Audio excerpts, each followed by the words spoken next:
যে কোনো কাজ কষ্টের, মানে হ্যাঁ অনেকে মনে করতে পারে যে নায়ক নায়িকা বা অভিনেতা অভিনেত্রী না জানে কি মজা করে, বা এই যে আমাদের ফ্যাশন মিডিয়াতেও যে কাজ সবাই ভাবে ও ওয়াও এত বড় বড় বিলবোর্ড পোস্টার কি মজা করে দাঁড়াচ্ছে পিকচার তুলতেছে, একদম না। 3 থেকে 4 ইঞ্চি হিল পরে ঘন্টার পর ঘন্টা আমরা যে কাজটা করছি সেটার পারিশ্রমিকই আমরা নেই, সেটাই আপনারা দেখতে পান। এরকম ছবির পিছে এর থেকে আরো হিউজ কষ্ট, অনেক কষ্ট, অনেক চ্যালেঞ্জিং বিষয় থাকে, অনেকে স্ট্রাগল করে একটা মুভি শেষ করতে হয় শুটিং।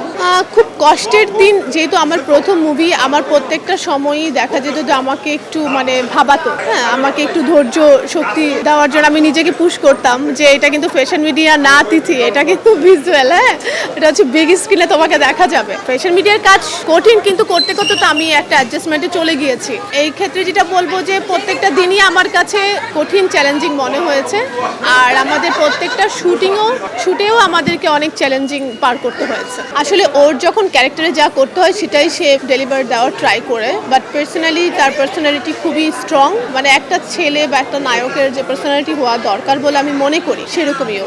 চ্যালেঞ্জ তো আপনাকে নিতেই হবে, চ্যালেঞ্জ ছাড়া কিন্তু আপনি উপর উঠতে পারবেন না। তো চ্যালেঞ্জ আমি অলওয়েজ বলি এটা আমার নিজের সাথে, আমার নিজেকে ডেভেলপ করতে হবে, বেস্ট একটা জায়গায় পৌঁছাতে হবে।